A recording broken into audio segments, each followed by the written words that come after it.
Photos are an important part of modern inspections as they quickly and accurately document any issues with the property. There are two main types of photos in PRPro and also two techniques by which you can add photos to your report. The two techniques for adding photos have been covered in the inspection tutorials, however we need to look at what options you have for editing the photos once they're added. The first technique is to add a placeholder for a photo you are taking with a separate camera.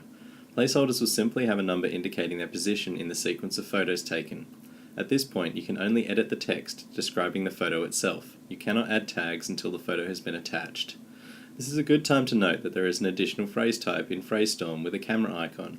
These phrases help you describe photos more easily. For more information on using PhraseStorm, please see the basic inspection tutorial. It is a good idea to describe the photo you have taken as you add the placeholder, as it will help you align your photos later on.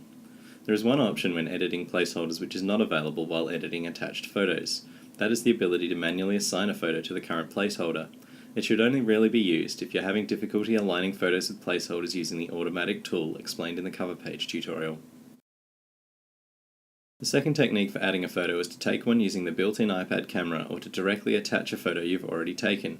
If you have used this technique or if you have aligned all of your photos with their placeholders, then you'll be able to start adding tags to the image in the Edit Image tab. Of the two types of photos you can attach, the most common, particularly early on, is the new photo. There are two different displays in the Edit Image tab. The first can be seen by selecting the image description and shows you the photo as it will appear in the report along with all of its text. The second display will come when you add a tag to the photo by tapping on the plus button in the top left corner. The new tag starts as a simple number in the middle of the photo and is yellow because it is the selected tag. You can move the number to a suitable location by dragging it.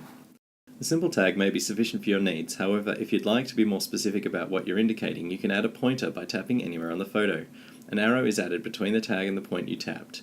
If the location of the pointer is not quite right, then you can drag the circle at the end to a new location. You can add as many pointers to each tag as you need, although there are limits to how many pointers are sensible. If at any time you decide that you don't want a particular pointer, then you can delete it by double tapping on the circle at the end. If you ever decide that you don't want the whole tag, then you can delete it by swiping the tag in the tag list and selecting delete. Tags can be one of 5 colors, and this color is set using the buttons here. The tag on the photo won't reflect the new color until you select the image description or another tag, which we'll do by adding a second tag now. Before we look at editing the text of the tags, we'll quickly look at the second type of photo, which is the comparison photo. Comparison photos are created when you select a previous photo and choose an option to update it. Once the updated photo is attached, you can compare the two images by selecting the image description. Otherwise, comparison photos are no different to new photos.